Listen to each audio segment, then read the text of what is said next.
салом шунавандаҳои гиромӣ. силсила гуфторҳои хониши бадиӣ. ба таваҷҷӯҳи шумо рамани теғи пурасрори Ҳабибулло Ёров дар қироати корманди шоистаи Тоҷикистон Бобохон Саторӣ. оғози гуфтори 15.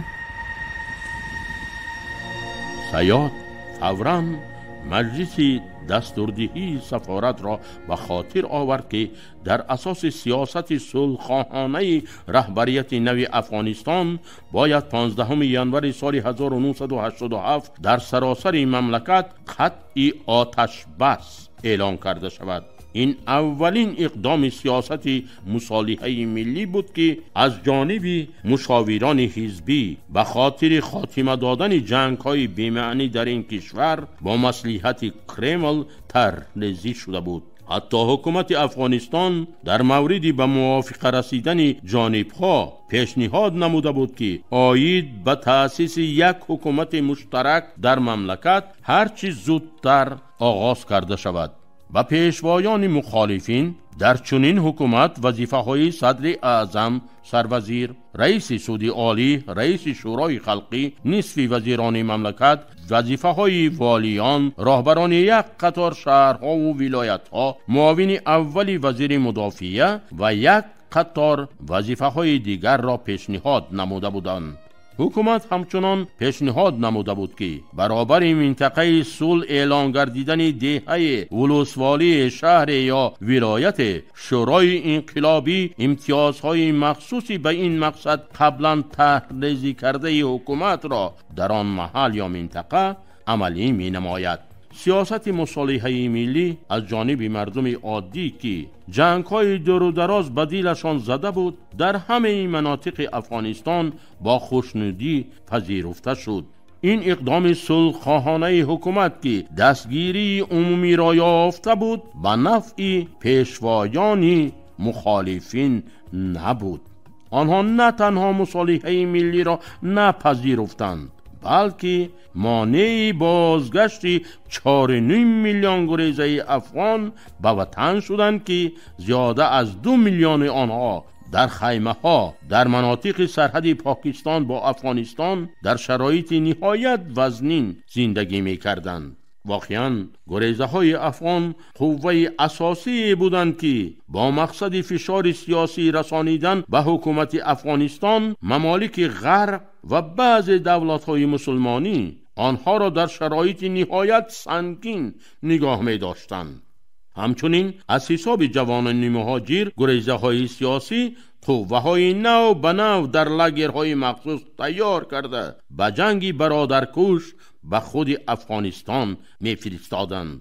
پلکونیک لحظه خاموش گشت. وی از قطی سیگاری در دست داشتش یک دانه سیگارت گرفته به لب گذاشت.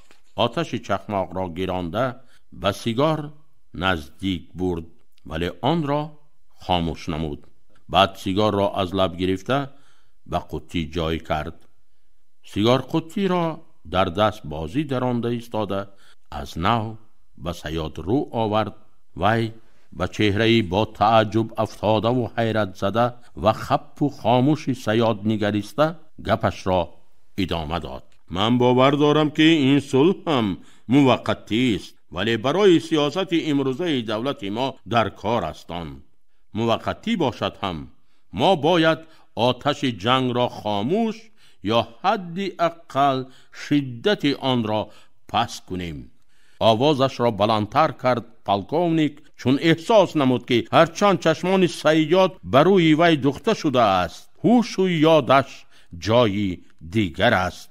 همچنین من باور دارم بعد از افغانستان برآمدن ارتش ما این سرزمین سراپا آتش میگیرد. در این سرزمین ساکنانش 10 ساله ها صلح آرزو میکنند. قوه های را که امریکا بر ضد ما در افغانستان میشوراند از شوروی بدبینی امروزه افغان ها استفاده برده آنها را به سر قدرت میارد.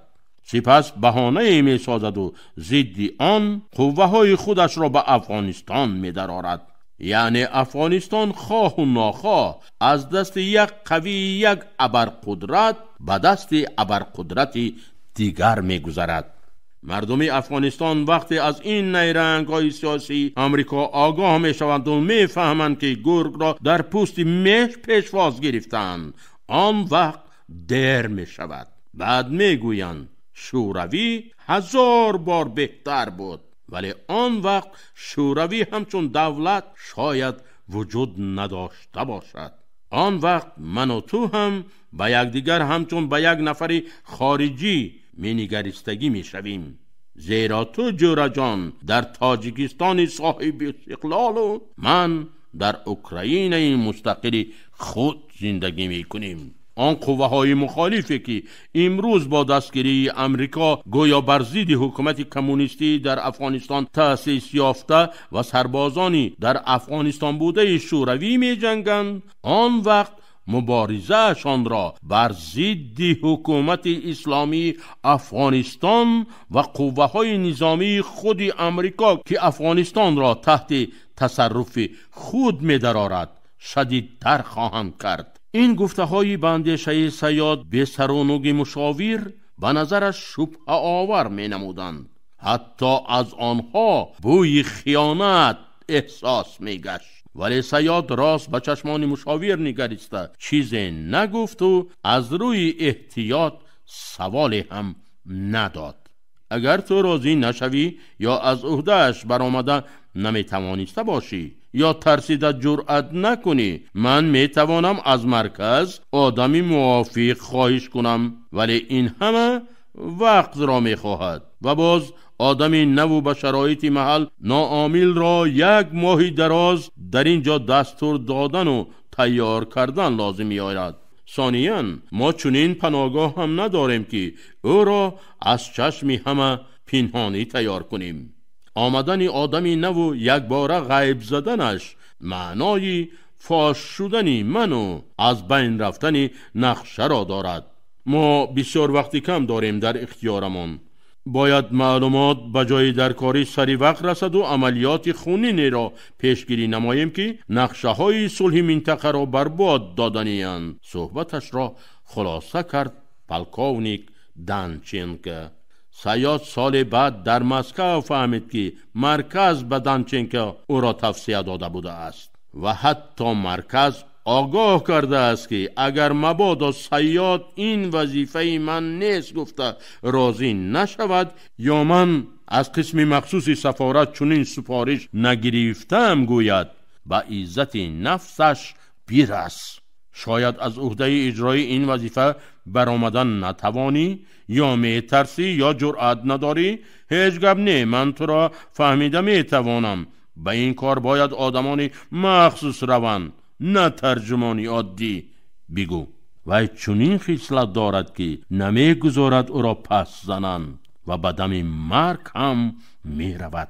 در خصلتنامه دیلای شخصیش بعد از گذشتن کورس تیاری مخصوص این خاراکتر همشون نقطه مهم در رفتار او تأکید گردیده است.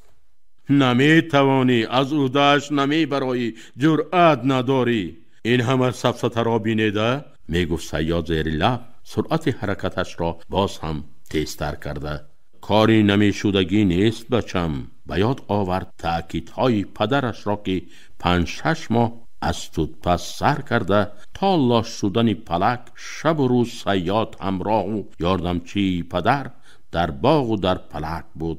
حتی روزهای مکتب روی هم پس از درس با سمکه لتگی پر از کتاب و دفتر اول به سر پلک می رفت. یگان دانه سبچه یا تربوز نیم خورده پدر را با پاره نان آبش پریده دیروزه می خورد و بعد منگیچه خرمه سفالین شب پیابه یا شوله آورده اش را گرفته به خانه می رفت تا که بیگاه بعدی گاوگم باز یگان دم گرم و نان گردچه ملایمی برای پدرش بیارد. خودش هم به این آش شبانه پدر شریک بود. البته تنها غیرت لازم، دل و گرده در کار بچم، جرأت و مردانگی داشتن در کار. می گفت پدر در این دنیا تنها یک کاری نمیشودگی هست فقط مرده را زنده کرده نمی شود. جان وی در دست پروردگار است. از قصه های پدر تا درس های دانشگاهی. پدر شبها روی بیستر برای صیاد قصه های جالب و عجایبی بسیار میکرد. اگر در داستان امیر حمزه و قهرمان‌های واسه خاورنگی و کارنامه‌های عوض و فرزندانش نورعلی و شیرعلی از اپوس گروغلی شجاعت و مردانگی را احساس کند، از نقل سمک عیار و قصه های 1001 شب هوشیاری و زیرکی با تدبیری و چوس و چالاکی را درک می نمود. صیاد 10 ساله که اکنون در صنف 4 می خواند باری از پدر پرسید که خط و سواد ندارد و مکتب نخوانده است، این قصه ها را در کجا یاد گرفته است؟ در مسجد، جواب داد پدر. در مسجد فقط نماز میخوانند کو؟ ها بچم، نماز میخوانند. بعد نماز شبهای دراز زمستان پربرف کوهستان، شاهنامه خوانی و گروغلی سرایی، سمک عیار نقل کنی و امیر حمزه خوانی میشد بچم.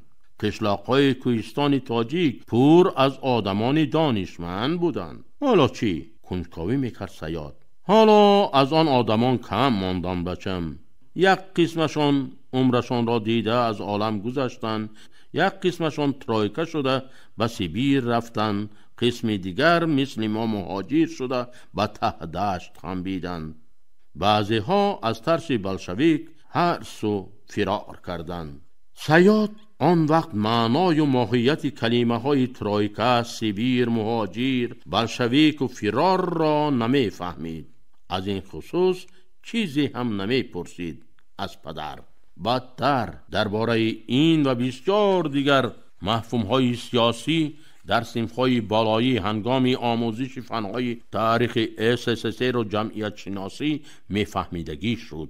ثانی‌تر هنگام تحصیل در مکتب عالی گومانیتری در این خصوص معلومات مکمل به دست آورد. ولی هرچند واقعه‌های تاریخی از نگاهی سال و وقت در گفته‌های پدر و درس‌های پروفسوران دانشگاه به هم نزدیکی داشتند، در گفتار پدر آهنگ اعتراض و ناراضگی به بعض حادثه و واقعه‌های زمان احساس می‌گردید، حالان که خودی همان واقعه‌ها و حادثه‌ها در درس‌های دانشگاهی همچون تدبیر مهم زمان انقلابی بهر قوت گرفتن حکومت کمبغلان معنیداد می‌گردید. مثلا در دستهای استادان مولاها چون عنصر بیگانه زمان انقلابی مددگاری باسمچیان غدار و فتوا دهنده امیران و املاکداران بر ضد بیوه و بیچاره ها مذمت می شدند.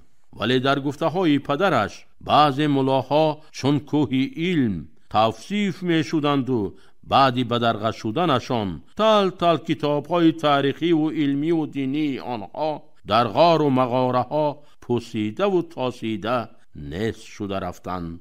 یک خودی من، تأکید می نمود پدرش به صیاد، 6 خلطه کلان کتاب های بسیار کمیابی باباید را شب شب برده در غار کفترگذری شخی بالای دیوراه پنهان کردم. بعد چند سالش هنگام زلزله سختی هایید کمر کوه کنده شده در آمدگاه مغاره را بست. دیگر هیچ کس به آنجا راه نیافت. انا برای چی امروز بعضی نقصه های کامیابی میراث نیاگانمان را ما در کتابخانه های جهانی روسیه و بریتانیای کبیر، فرانسه پول صرف کرده رفتم میخوانیم یا به عوض مبلغ زیاد نسخه برداری میکنیم. اکنون عقلش میگرفتگی و خلاصه کرده میتوانستگی شده بود. ایام دانشجویش صیاد. با وجود این باز از پدر میپرسید زمان امیری خوب بود یا حکومت نو پدر؟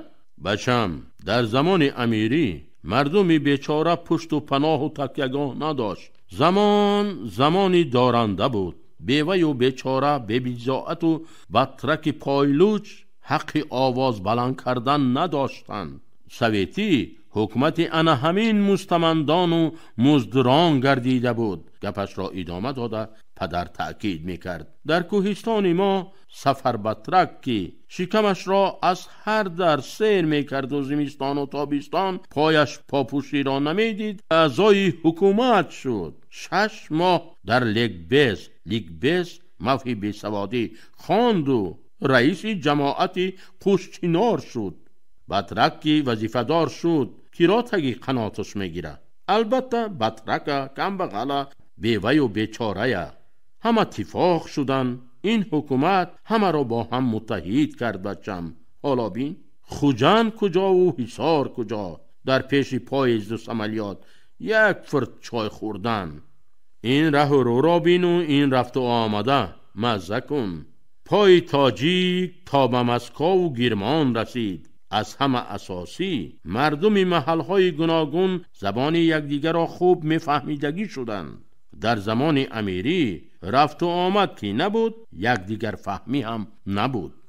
کلانهایمان نقل میکردند که کدام سال در دهه کوهستان ما تمام حاصل غله را ملخ تلف داده است. آخرهای تابستان 2 بزبله از مردم قشلاق اندک پول و پیسه جمع کرده جوال و چند خرد گرفته تاریک بروز برای خریدن گندم به همسایه قشلاق ها می برایند. چند دهه را پسی سر کرده سراغ به سراغ وقتی گاوگم به یک دهه خوشهوای کوهی می رسند که مردمش کم بوده و کشتارهای زیاد داشتند.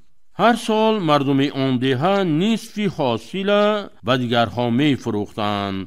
در خیرمنجای دهه چند خره گندمی نو از گلگاو برآمده هنوز باد نشده را دیده خرسند می شوند.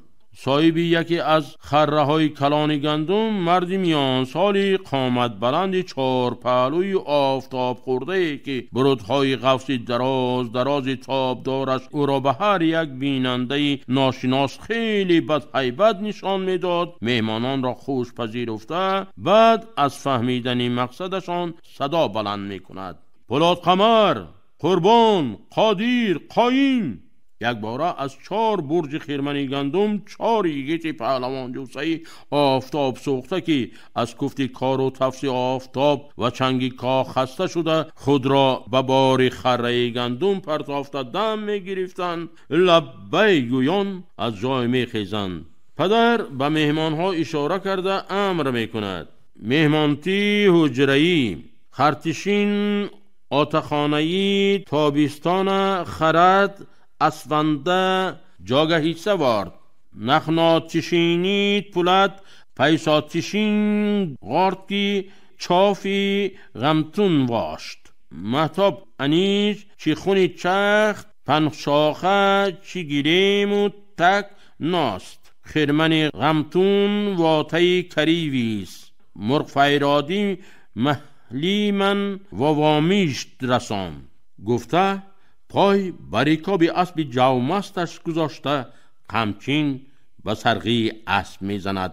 جانوری بادپا در یک میژه زدن در تاریکی ناپدید می شود و مهمانهایی در طلب گندم آمده از این گفتگوی پدر با پسرهایش چیزی نفهمیده حیران میمانند. 4 نرغول خسته که چندان خوش مهمان قبول کنی در این نیمه شب را نداشتند و به بالای این برای اجرای امر پدر باز برابری مهتاب برا باید از خواب شیرین خیسته و خیرمن باد کنی سر کنند که مهمانهای آمده گندم برند با قواق گرفته و صدای دغل و مهمانها پلات ریتیتیست میگویند. دلهای مهمانهایی در عمرشان از دهه خود جای نرفته و عالم و آدم ندیده که از عاقبت ناخوش گواهی میدادند با بهانه دست به خاک یک پی دیگر به قول قاجمگن نامرد گویان راه گریز را پیش میگیرند. این 2 گریزه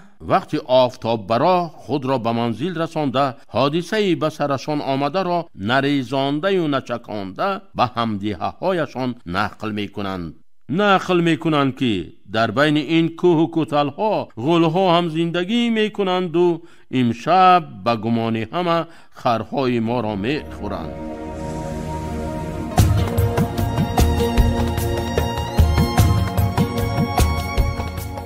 шунавандаҳои азиз, шумо романи теғи пурасрори Ҳабибулло Ёровро дар қироати корманди шоистаи Тоҷикистон Бобохон Сатторӣ шунидед. муҳаррир Саидзода Обиҷон, коргардон Ануша Хуҷамова. ин гуфтор соли 2024 сабт шудааст. анҷоми гуфтори 15